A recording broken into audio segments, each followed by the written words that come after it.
Olga sempat lihat gak sih kemarin kan lagi rame nih banyak kumpul-kumpul walaupun ya kan tapi walaupun memang saat ini banyak kumpul-kumpul itu mereka mematuhi protokol kesehatan kan.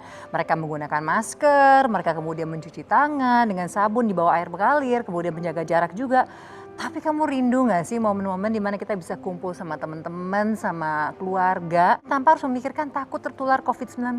Pengen banget bisa seperti dulu lagi. Kita kan sekarang diliputi oleh ketakutan, Ya. ketakutan terpapar, dan menurut aku mimpi paling buruk adalah menularkan kepada orang lain. Betul. Tapi untungnya berbagai lembaga penelitian di seluruh dunia itu berlomba-lomba untuk menemukan vaksin COVID-19. Nah. Dan pemerintah Indonesia juga nggak mau ikut terlambat gitu ya, harus ikut juga dalam pengembangan vaksin ini. Kamu juga banyak pertanyaan ya soal COVID-19 ya. Nah, untungnya hadir bersama kita ada Dr. Tirga Sakti Rambe. Beliau ini adalah spesialis penyakit dalam. Silakan dok. Hai dok, apa kabar? kabar Baik, dok? alhamdulillah. Waduh, Sehat ya pastinya sehat. dok ya. sibuk banget pasti sekarang ya. Yes. Wah, luar biasa sekali. Nah, ini dokter, kita ini sebetulnya masih bertanya-tanya banyak banget soal vaksin COVID-19 ini gitu. Ada pro, ada kontra. Itu dia sih dok sebenarnya kan. Banyak sekali orang memiliki suatu pandangan yang berbeda. Saya sendiri juga seperti itu. Tapi kan begini loh, ada istilah tak kenal maka tak sayang. Kalau ini tak kenal maka tak kebal. Jadi mungkin berhubung dokter ada di sini juga bisa sedikit menceritakan, menjelaskan tuh sebenarnya vaksin itu apa dan cara kerjanya tuh seperti bagaimana sih dok? Jadi vaksin adalah suatu zat ya yang berisi komponen virus atau bakteri yang bila diberikan kepada tubuh kita itu akan merangsang timbulnya kekebalan terhadap suatu penyakit yang sifatnya spesifik. Oke. Jadi gampangnya gini, kalau pada keadaan yang normal orang itu harus sakit dulu baru kebal.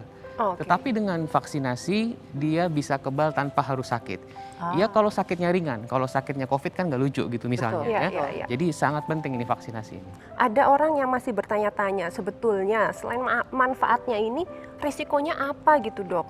Namanya produk kedokteran pasti punya manfaat pasti dan punya resiko ya Iya. apapun itu. Jadi tapi kita tahu dari penelitian dari data yang ada manfaat vaksin itu besar sekali, menyelamatkan 2 sampai 3 juta nyawa per tahun. Wow. Dan adakah efek sampingnya? Ada, tetapi mayoritas ringan. Apa itu? Ya kalau disuntikin kita sering sakit atau nyeri, Oh. itu wajar. Beberapa vaksin dapat menyebabkan demam. Itu juga demamnya demam ringan dan biasanya maksimal 2 hari setelah itu akan turun sendiri. Intinya vaksin itu aman. Gitu. Aman Intinya sebenarnya. aman, agak tenang sih mendengar dokter mengatakan hal ini. Terus tadi dokter menyampaikan beberapa hal yang membuat aku teringat saat imunisasi anak aku juga. Nah sama halnya dengan imunisasi untuk anak ya dok ya, banyak banget mitos yang berkembang di luar sana. Misalnya tuh vaksin gak ada manfaatnya atau vaksin justru malah bisa menurunkan kekebalan. Untuk imunisasi ada mengatakan bahwa anak yang gak divaksin justru gak pernah sakit atau bisa dengan ASI aja atau herbal. Nah itu juga perlu diluruskan nih dok, Ya. mitos-mitos yang ada di luar sana. Mungkin mereka belum mendapatkan informasi sepenuhnya nih mengenai khasiat vaksin itu seperti apa. Jadi yang pertama imunisasi itu adalah hak anak. Ya. Di undang-undang tercantum dengan jelas. Ya, jadi kita harus penuhi. Yang kedua tidak benar kalau dengan vaksinasi justru membebani ya atau berdampak buruk pada kekebalan kita. Tadi justru prinsip vaksinasi adalah memberikan kekebalan secara spesifik. Ya. Itu yang tidak dimiliki yang lain-lainnya ya. Kita tentu harus memperbaiki gizi, memperbaiki sanitasi, hygiene, semuanya kita kerjakan. Tapi vaksin punya keunggulan yaitu menghasilkan proteksi yang sifatnya spesifik terhadap penyakit. Spesifik itu maksudnya gimana sih dok? Misalkan vaksin hepatitis B yang kita udah pakai puluhan tahun, dia melindungi dari hepatitis B secara spesifik. Kekebalan itu spesifik. Kita boleh kita jaga kebersihan, tadi saya bilang kita menjaga gizi, tapi itu kan sifatnya umum, tidak spesifik. Ya. Tapi dengan vaksin proteksinya sangat spesifik. Sejak zaman pandemi COVID-19 ini banyak banget istilah-istilah baru gitu yang kita baru dengar gitu. Salah satunya yang sering kita dengar adalah soal herd immunity. Nah sebenarnya apa hubungannya sih dengan vaksin? Ya, jadi herd immunity itu adalah suatu kondisi di mana bila suatu kelompok ya atau populasi itu memiliki cakupan imunisasi yang tinggi, maka populasi tersebut akan terlindungi dari berbagai penyakit infeksi, bisa virus, bisa bakteri. Apa syaratnya? Cakupannya mesti tinggi, yaitu kira-kira 70%. Nah, sehingga orang-orang yang divaksinasi itu tidak hanya melindungi dirinya sendiri, tetapi juga melindungi orang-orang di sekitarnya. Itu herd immunity. Oh, oke. Oke. Jadi kalau misalnya makin banyak yang memiliki kekebalan, tandanya virusnya makin nggak bisa kemana-mana. Intinya gitu Betul, ya. Betul. Di sini juga sekarang saya mau tahu mengenai perannya perempuan nih, karena memang acaranya saatnya perempuan bicara nih dok. Saya mau tanya dengan dokter sebagai seorang pakar kesehatan juga nih dok, mengenai peran perempuan dalam hal ini.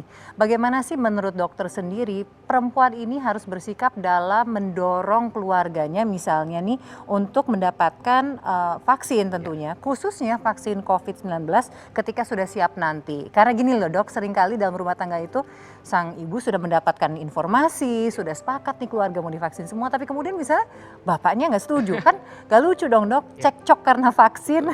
Jadi kita tahu bahwa peran perempuan dalam keluarga sangat sentral ya. Bahkan decision making soal kesehatan itu seringkali itu oleh seorang ibu, oleh seorang perempuan ya. Jadi yang pertama, ibunya sendiri harus well informed. Yes. Jadi dapatkan informasi dari sumber yang terpercaya, yang kompeten. Hati-hati, sekarang banyak banget hoax nih bertebaran. Ya. Setuju.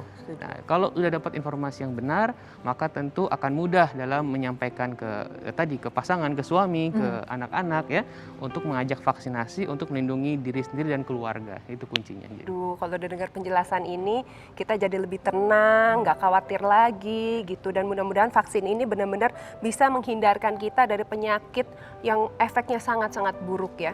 Tapi juga yang paling penting juga kita mengetahui bahwa pemerintah secara ketat mengawasi dari pengembangan vaksin ini ya dok ya. Wah kalau gitu kita makin merasa Makin aman, tenang. Dan kita nyaman. juga harus memahami peran kita ya dalam hal ini Olga. Dokter terima kasih banyak loh Terima sudah kasih. membantu Terima meluruskan kasih. berbagai Terima kasih ya, kesimpang siuran di luar sana. Terima kasih atas informasinya dok. Nah pemirsa jangan kemana-mana, tetap di Saatnya Perempuan Bicara.